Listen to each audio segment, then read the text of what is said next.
And by this point in the trip, I've realized that gelato fixes everything. When morale is low, find gelato.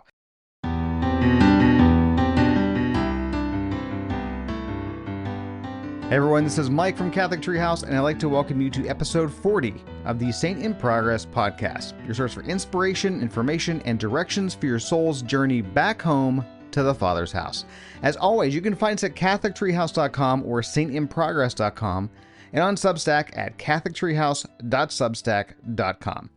So hey everyone, I hope you had a great summer. Mine was awesome, but it seemed very, very short. You see, in July, my wife and I took our kids on pilgrimage to Italy. So the entire month of June and the first 2 weeks of July were spent preparing, and then we had the pilgrimage, and then we got back and dropped right back into soccer season and to work. And in between all that, we're trying to go through the thousands and thousands of photos we took, which, I remember when we went on our honeymoon, and I took like 8 rolls of 35 millimeter film. Yeah, I know, I'm old. But there's like 36 pictures per roll. So math works out to like 288 photos. We took more than 288 photos each per day on this trip. I mean, crazy how things have changed, right? But one thing that hasn't changed, let me tell you, is the street side restaurants in Italy. Travel tip, if you're going to Rome or other big tourist towns in Italy, if you're walking along and there's a waiter outside trying to get you to come in to eat, saying things like, "Hey, we got good pizza," I promise you it's going to be average to mediocre food at best, and I guarantee you it's going to be overpriced. The waiter is paid to keep you from finding the authentic restaurant that's probably right around the corner that has amazing food and average prices. The places where the locals go to eat. The places without someone out front like a carnival barker. So if you see one of these people, just keep on walking. So back to the pilgrimage. They say that for it to be a true pilgrimage, there needs to be sacrifice. Well, I won't get into the sacrifices my wife and I had to make in order for the trip to happen. Those people who know the story, well, they know, and that's enough. But while we were there, let me tell you, in Italy, in July, the heat, it's no joke. And boy, did we walk. We clocked somewhere in the neighborhood of 120 miles of walking all over the country over the course of 2 weeks. And I do mean all over the country, because we went from the south all the way to the north. So the sacrifices we made, the physical sacrifices we made, I think they were definitely worthy of calling it a pilgrimage. And I'm pretty sure my wife and kids would agree with that. Like this one day, we were in Rome. And even though it was like 10 o'clock in the morning, it was already in the upper 80s. So we go to St. John Lateran, which is just a beautiful church. And right across the street are the Scala Sancta, which are the Holy Steps. Now, if you're unfamiliar with the Holy Steps, here's the deal. In the 4th century, St. Helena, Constantine's mom, she got her son's support to go to the Holy Land with a big entourage and then bring relics back to Rome. So she goes over and she finds the true cross of our Lord and the Titulus Crucis, which is the piece of wood that has the inscription that Pontius Pilate wrote that hung above Jesus while he was on the cross. So she ships these things back to Rome. But there's something else among these other relics that she also had boxed up and shipped back. It's a little more obscure unless you've heard about it before. It's called the Scala Sancta, the Holy Steps. So these are the 28 white marble steps that led to the praetorium of Pontius Pilate.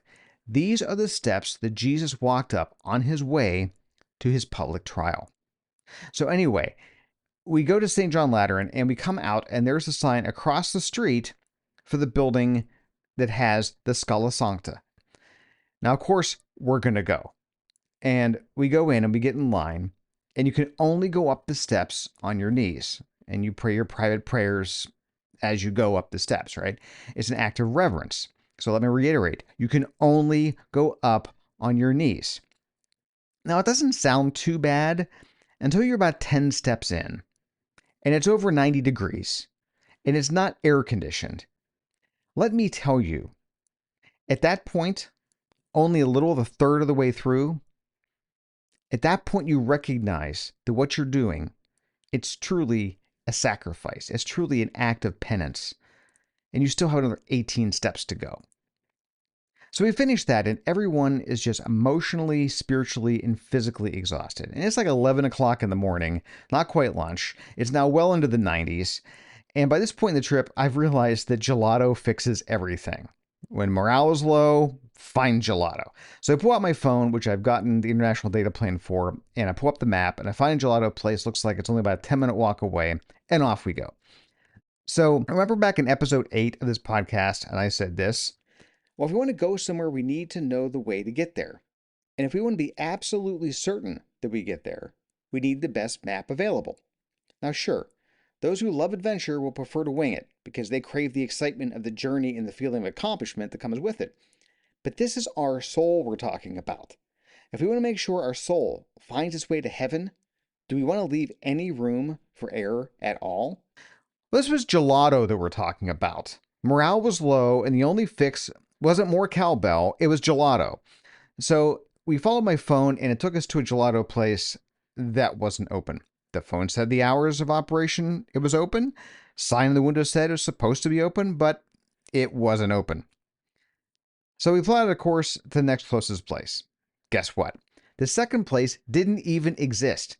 And when I say it didn't exist, it's not like, oh, it was a gelateria, but now it's a shoe store. No, it was literally just a wall.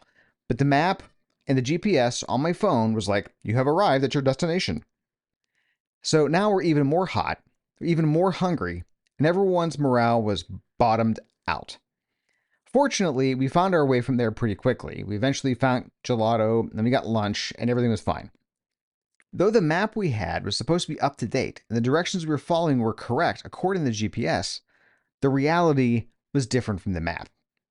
Now, on the topic of reality being different, we also went to the catacombs of St. Priscilla. Now, for those of you who don't know, the catacombs are places underground where Christians would bury their dead.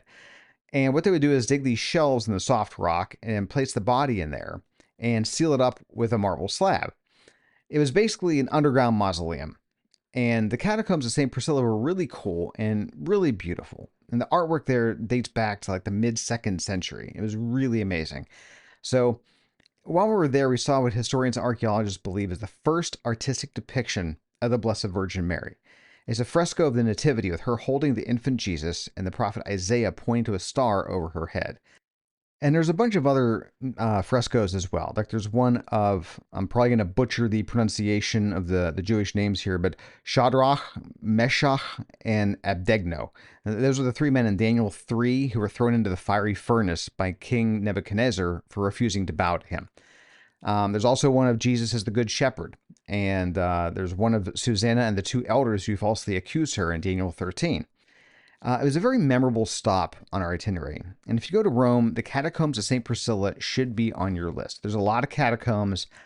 I recommend this one. It was just really cool. Now, for as long as I can remember, I believe that in addition to being a place where the Christians would bury their dead, that they were also a place where the early Christians would hide during persecution, or in secret places where they celebrated Mass. And this is what I had heard from a bunch of different people throughout the course of my life.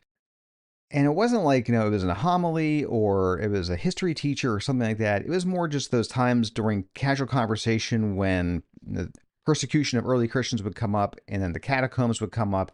And someone would start talking about how the catacombs were places where the Christians would hide and celebrate Mass in secret and all this thing. And it was just accepted as fact by everybody that I talked to. And I never really did any digging to find out the truth behind any of it. I mean, it seems plausible enough, right? So it's also something that I told my kids when we were talking about the itinerary and what we're going to see. And I told them we were going to visit a place where early Christians hid from persecution and celebrated Mass in secret. Well, we get to the catacombs, we get a tour guide.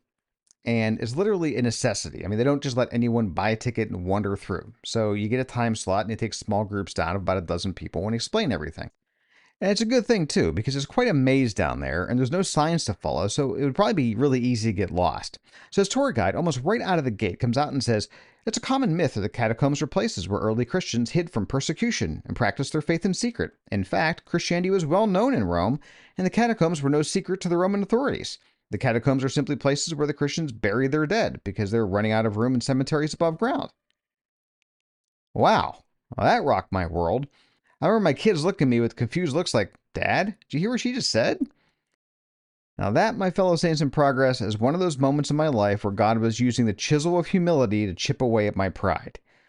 Now, reflecting on these stories immediately brought to mind episode 8 of this podcast, which is why I wanted to share the stories and double down on the message. You see, a map is only as good as who maintains it. And if someone, for whatever reason, inserts an error into a map, whether intentionally or unintentionally, unless someone else with authority and knowledge removes the error, you're left standing around without your gelato at a place where the map told you the gelato is supposed to be. And without a well-informed tour guide, one who knows their way through the maze, one who knows how to separate fact from myth, we're going to be left lost, stumbling around in the dark. Now, throughout the history of Christianity, heresies have popped up on the map home to the Father's house like addresses for non-existent gelato shops, and some people got lost. And countless tall tales and inaccuracies about the Catholic Church have been perpetuated like myths about the catacombs. Each of these things, the heresies, the myths, the inaccuracies, they're all beckoning like a waiter selling overpriced mediocre pizza. They are distractions designed to keep you away from the Father's house. So keep on walking. But the question remains, how do you know who and what to trust? What do you do when you find yourself lost? How do you find a good tour guide? My fellow saints in progress, the only map you can trust is the magisterium of the Catholic Church. And the only tour guides you can trust are the consecrated religious who are faithful to the magisterium. You can't even fully trust me. I mean, I do my best to be accurate, especially when preparing podcasts, radio appearances, and written works.